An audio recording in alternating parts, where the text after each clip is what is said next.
हाय, hello, नमस्कार. कसे आहात तुम्ही सगळे? मी नूतन तुमचं सगळ्यांचं स्वागत करते आपल्या एका नवीन व्लॉगमध्ये.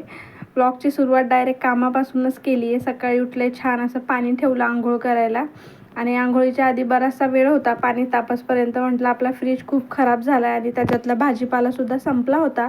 सो म्हटलं फ्रीज साफ करून घ्यावी, कारण लास्ट टाईम मी ज्यावेळेस भाजीपाला आणला होता तो तसाच ठेवला होता मी आणि त्याच्यामध्ये जी माती असते ती पूर्ण फ्रीजमध्ये झाली होती आणि किचकिच झाला होता खूप फ्रीज. सो म्हटलं आता साफ करून घ्यावी, वेळ आहे तर.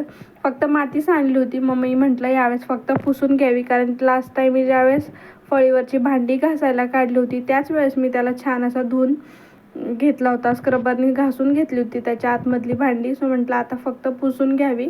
पुसून सगळं साफ झालं होतं, एवढं काही घाण नव्हता झाला, त्यामुळे म्हटलं पुसूनच घ्यावं. आणि इथे ॲज युजल नेहमीप्रमाणे मला अन्वी आहे मदतीला.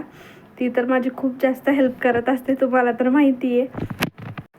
आज मी ठरवलं होतं, आज म्हणजे मी खूपच जास्त लवकर उठली होती. सो म्हटलं फटाफट सगळी कामं करून घ्यावी, बट तसं काहीही झालं नाही. ही मॅडम माझ्या आधीच उठून बसली, त्यामुळे म्हणजे मी उठले आणि ती लगेच उठली, त्याच्यामुळे मला काहीच कामं करता आली नाही. तिलाच घेऊन थोडा वेळ बसावं लागलं, कारण तिला थोडीशी सर्दी झाली आहे. त्याच्यामुळे ती पटकन अशी खेळायला झोपेतून उठली की पटकन अशी खेळत नाही. थोडंफार तिला घेऊन बसावं लागतं किंवा मग तिला झोक्यामध्ये झोका वगैरे द्यावा लागतो. सो त्याच्यामुळे मी तिला काही पटकन काही काम करायला बसली नाही. मग तिला थोडंसं रिलॅक्स होऊ दिलं आणि त्यानंतर साक्षीसुद्धा आली होती. सो ती तिच्यासोबत खेळत बसली. तोपर्यंत म्हटलं आपण चांगला असा फ्रीज साफ करून घ्यावा. आणि कधी कधी काय होतं ना, आपण ज्यावेळेस संध्याकाळी रात्री ज्यावेळेस मार्केटला जाऊन भाजीपाला आणतो ना, त्यावेळेस आपल्याला स्वयंपाकाची गडबड असते. जर नाईट शिफ्ट असेल अन्वीच्या पप्पांना, तर त्यांना कामाला जायची गडबड असते. त्यामुळं मग लास्ट टाईम जो आहे तो भाजीपाला मी असाच ठेवला. नेहमी असंच होतं माझ्यासोबत. मी कधी पण म्हणते की आपण ह्यावेळेस खूप छान निसून वगैरे ठेवूया सगळा भाजीपाला, बट तसं काही होत नाही. तसाच कोंबला जातो तो फ्रीजमध्ये आणि मग त्याची सगळी माती होऊन जाते. तसा तर फ्रीज मी दर आठवड्याला असं साफ करत असते, त्याला पुसून वगैरे घेत असते. आणि 1-2 महिन्याला खूपच जर तो घाण झाला असेल तर मग त्याला घासून वगैरे घेते.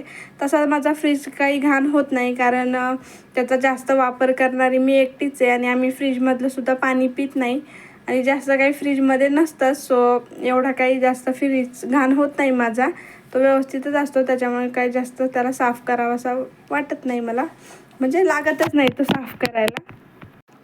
फ्रीजला आपण जर नेहमी असं सारखं वरच्यावर साफ करत राहिलो ना, तर अजिबात त्याला एकदम डीपमध्ये साफ करण्याची गरज लागत नाही, कारण तो तेवढा खराबच होत नाही.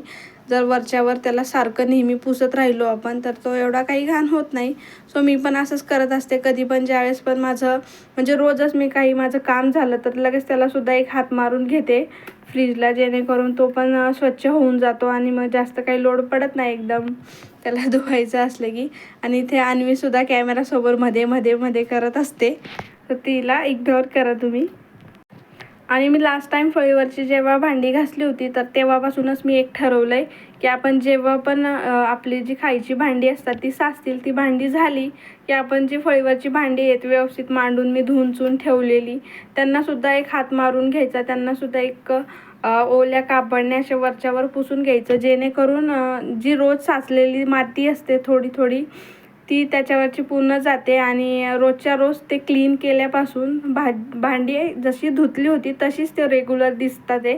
त्याच्यामुळे त्याला जास्त काही मी आता नेक्स्ट टाईम म्हणजे जास्त वगैरे त्याला धुवत बसणार नाही. आता मी हे ठरवलं आहे की मी रोजच्या रोज त्याला साफ करत जाईल, रोजच्या रोज त्या भांड्यांना हात मारत जाईल, पुसून घेत जाईन, जेणेकरून ते जास्त खराब होणार नाहीत आणि छानही दिसतील. नाहीतर असं नाही केलं ना, आपण काय करतो एकदमच त्यांना ना घासत बसतो, खूप जास्त घाण होऊन जातात ते. मग नंतर एकदमच घासायचं म्हटलं की आपल्याला खूप जास्त लोड येतो घासायला. आणि एकतर आपल्या घरात जर लहान लेकरू असेल, लहान बाळ असेल, तर मग ते होणं खूप इम्पॉसिबल असतं, कारण त्यांना घेऊन हे एवढं सगळं भांडी वगैरे घासणं होत नाही. मागच्या वेळेस तरी मला अन्वीने मदत केली होती, पण त्याच्या मागच्या वेळेस ती लहान असल्यामुळे मला खूप प्रॉब्लेम आला होता ही भांडी घासण्यासाठी. तिला सारखंच घ्यावं लागायचं मला, मग दिवस पूर्ण माझा त्याच्यामध्येच गेला होता. सो मी ह्यावेळेस तिने मला छान मदत केली होती, तर आणि त्यामुळे मग मी असं ठरवलं की आता नेहमी मी एक हात तरी रोजच्या रोज या भांड्यांना मारत जाईल. तुम्ही बघू शकता भांडी आहेत तशीच दिसतात ते, कारण मी रोज हे करते आहे. तुमच्या घरात जर अशी भांडी असतील, खूप सारी भांडी असतील, तर तुम्ही पण ज्यावेळेस पण आपण भांडी वगैरे घासून घेतो, किचन ओटा वगैरे क्लीन करतो, तेव्हा तुम्ही असं एक हात वगैरे मारून घेऊ शकता, जेणेकरून तुम्हाला सुद्धा जास्त लोड पडणार नाही आणि खूप सारी भांडी एकदम घासावी लागणार नाही. नक्की ट्राय करून बघा हे. चला आता आपण फटाफट सगळं साफ वगैरे करून घेऊ. आणि माझं एकीकडं पाणीसुद्धा तापलं होतं. सो आता मी आंघोळ करणार होतो. आम्ही दोघीसुद्धा अन्वीन मी आंघोळ करून घेणार होतो. मग त्यानंतर बाकीची जी कामं आहेत उरलेली ती करणार आहे.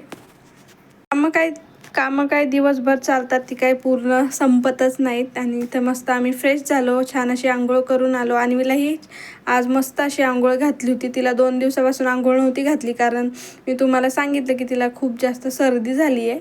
त्याच्यामुळे मी तिची आंघोळ नव्हती घातली. आज थोडंसं बरी होती सर्दी, त्यामुळे मग तिची आंघोळ घातली होती.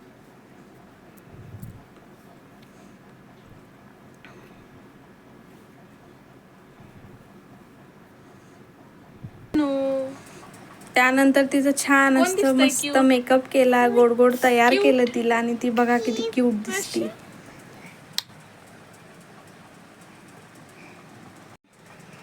अनु, कोणी आवरलं इतकं गोड गोड? कोण दिसतंय क्यूट? कोण दिसतंय? कोण दिसतंय? कोण दिसतंय? गाय गाय कर ना.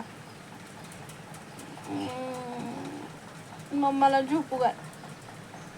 गाई गाई कर, गाय गाय. असं करतो का तू गाय गाय? पाहिजे मला असो. मया कर मला, मया मया कर, मया.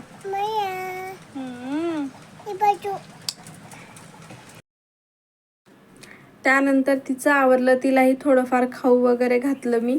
तिचा सकाळचा नाश्ता राहिला होता, मग तिला छान असा उपमा केला होता, तो खाऊ घातला. तिचं आवरलं वगैरे सगळं.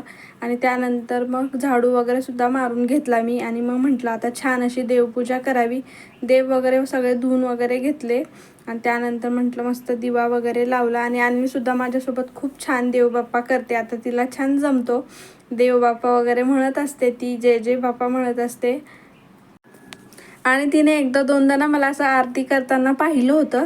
सो तुम्ही जर तिच्या हातात जो आरतीचा ताट पाहिला असेल, तर तो आरतीचा ताट घेऊन ना ती कधी पण जेव्हा पण तिच्या मनात येतं ना, तर असं ओवाळत असते देवासमोर. आणि जय जय बाप्पा असं म्हणत असते. म्हणजे तिला एक सवय लागली आहे. कधी पण मी जेव्हा किचनमध्ये असेल किंवा तीही माझ्यासोबत असेल, तर ते ती नेहमी करते. एकदा दोनदा जर मुलांनी आपलं असं काही पाहिलं, तर त्यांच्या लगेच लक्षात येतं आणि ते सुद्धा आपल्यासोबत असं करायला लागतात. त्याच्यामुळे छान वाटतं. तीही हे करते वगैरे, तिचंच करते, तिला सांगावंही नाही लागत. आणि आता बघू शकता तुम्ही ती कशी कॅमेराकडे बघते. तिला असं वाटतंय की मम्मा हे काय करते, इकडे कॅमेरा लावलाय आणि इकडे ती देवपूजा करते. म्हणजे तिला कळत नाही नेमकं की हे काय चाललंय. म्हणून तीही नेहमी जेव्हा पण मी शूट करत असते, तिथे कॅमेराकडेच पाहत असते.